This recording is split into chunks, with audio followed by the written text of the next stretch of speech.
Hey, what's going on, family? It is ThickChickVlogs. Me and the Juice Man, there he is, are out here at the park walking. He's acting antisocial. He doesn't want to be in the vlog today. Yeah. He said because he got on a baby shirt. Right? I'm a star. He said because he's a star. But we know that's total and utter bullshit. But he said I don't want to pay him. No, I will not pay him to be in my vlog. Bitch, who the fuck are you? You know what I'm saying? Motherfucking celebrity. Yeah, but anyway, we are out here at the park. We just came from eating, and we decided to come out here to the park to get our walk on. It is very, very breezy out here today. It feels really good. It's probably, they said it shouldn't get any higher than the upper 60s, which it kind of feels like it's probably in the 60s because it's, you know, it's a nice breeze and it feels good. I can say that. But I wanted to come on here and talk to y'all about some shit that was going on, you know what I'm saying, in the news and things like that.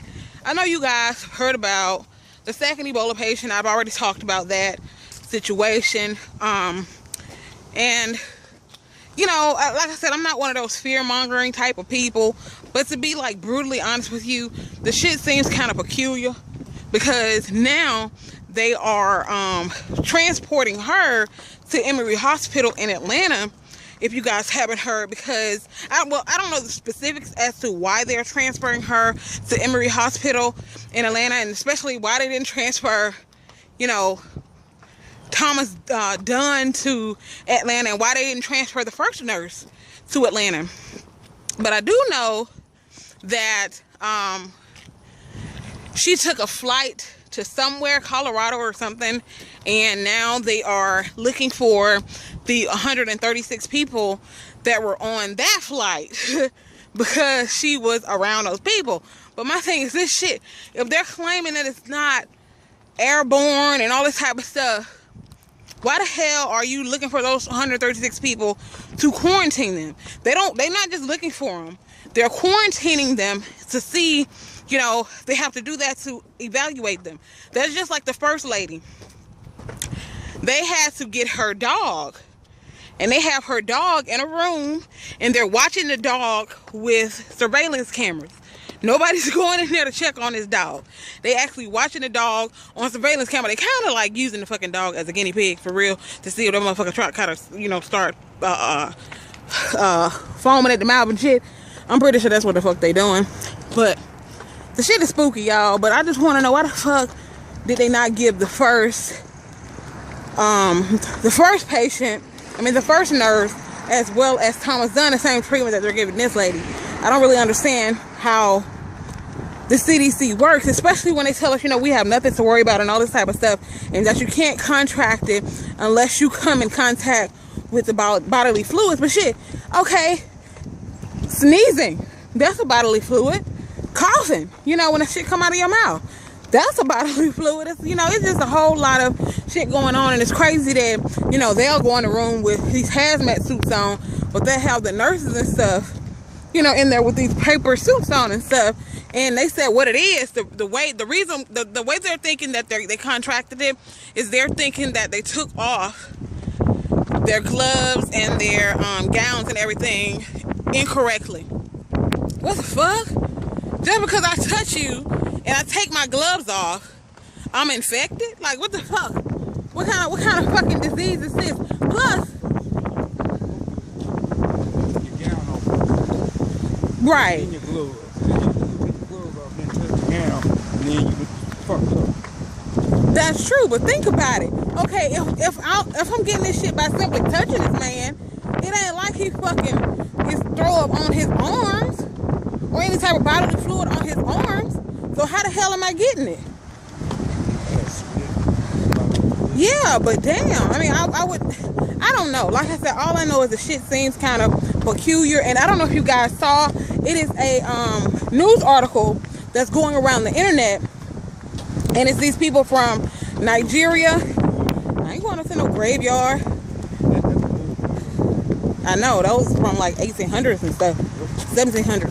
But these people from Nigeria and all of these, like, you know, the countries over there in Africa, whatever. Not countries in Africa. Huh? The countries in Africa. Oh, okay, the countries in Africa. Okay, the countries in Africa, I'm tripping.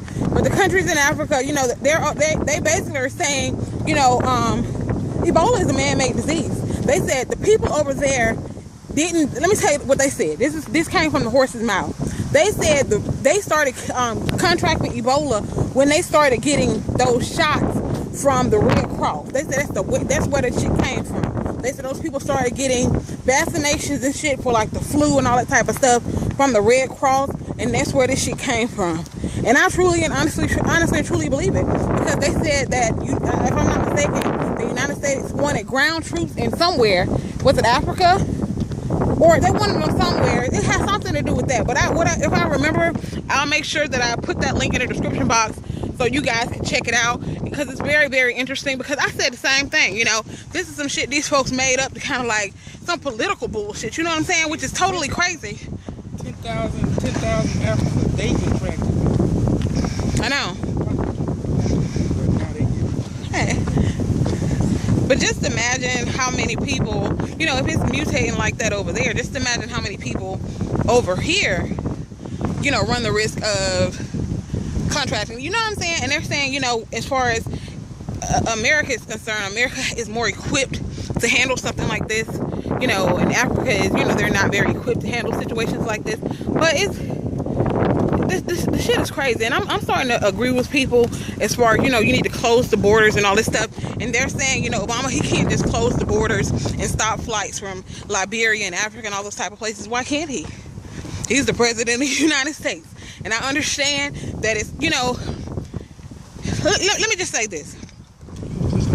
I'm sorry. Before the doctor and the nurse came over here from, where were they? Where did they come from?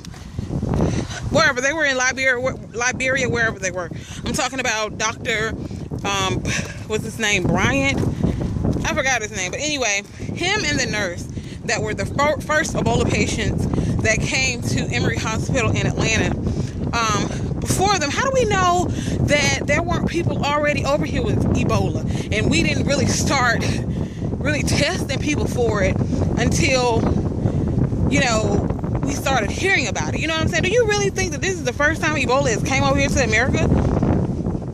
But I think now that people are going to the hospital for the flu and all this type of stuff, you know, with flu-like symptoms, I think they're testing them for Ebola. And that's how they're discovering it. But think about it. You know, all of these thousands of people that have died in the United States from the flu. What if it wasn't the fucking flu? And they just test them for Ebola. You know what I'm saying? Do you hear me? You hear me? You sitting? I thought we were walking.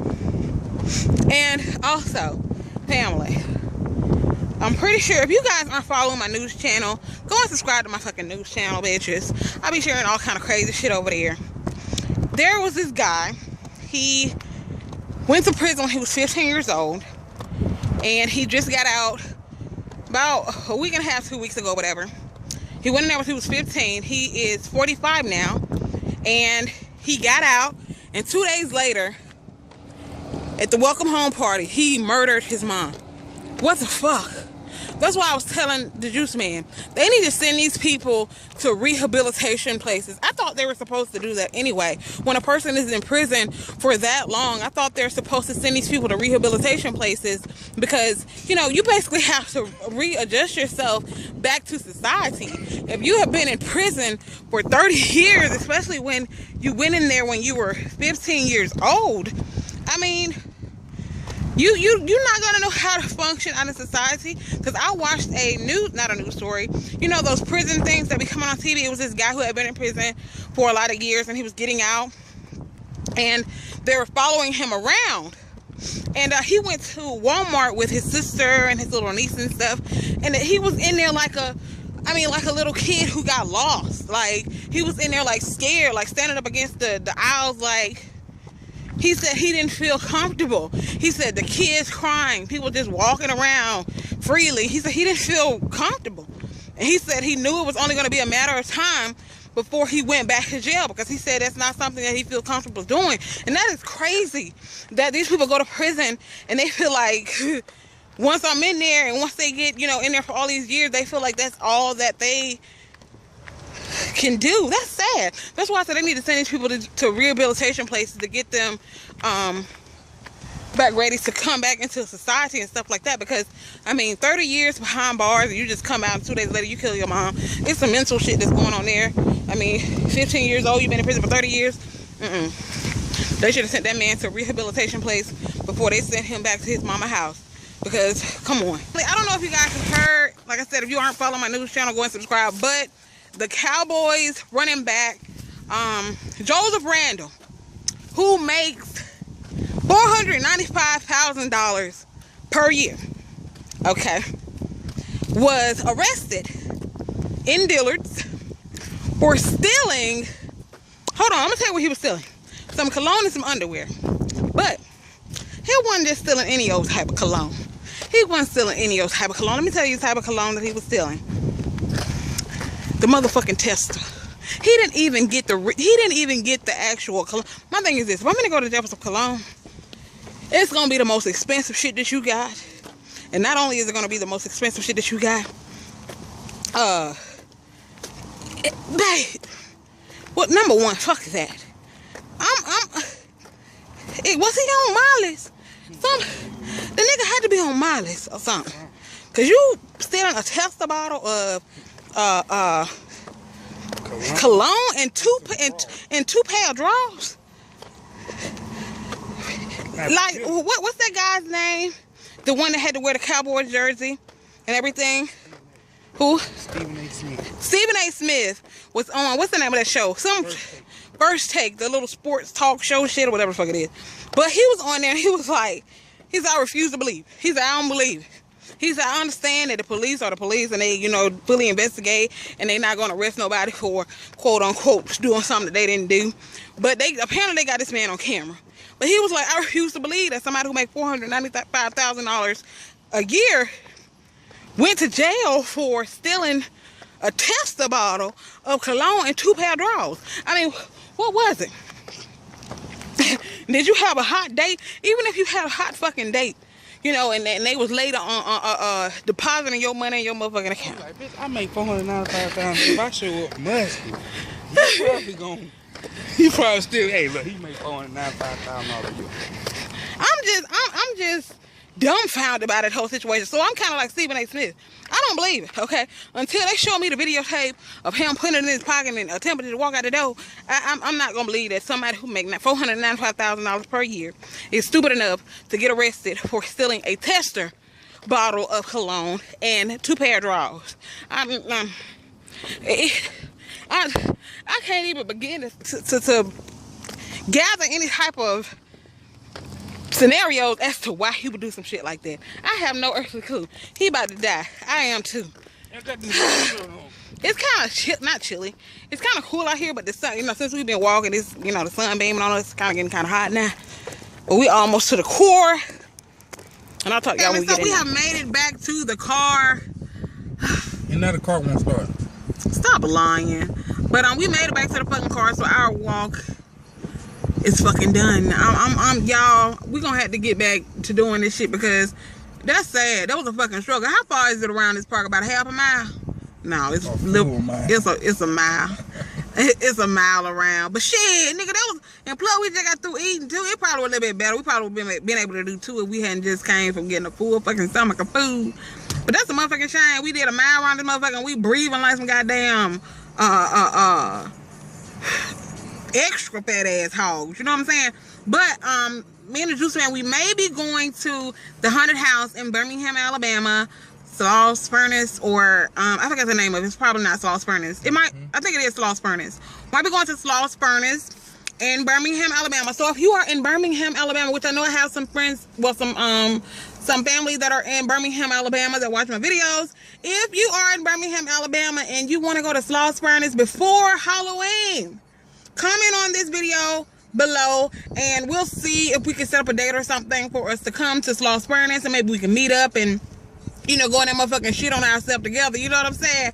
Yes, bitch, we family. You know what I'm saying? We go in that shit on ourselves together because I heard it's, you know, pretty freakalicious. You know what I'm saying? So I'm going to go ahead and end this vlog. Make sure you guys, ooh, I know the wind is blowing.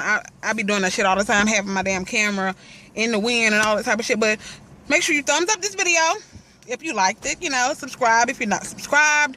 Leave all your comments and everything in the comment section below. And I'll talk to you guys in the next video. Bye. Peace. In the Middle East. Bye, family.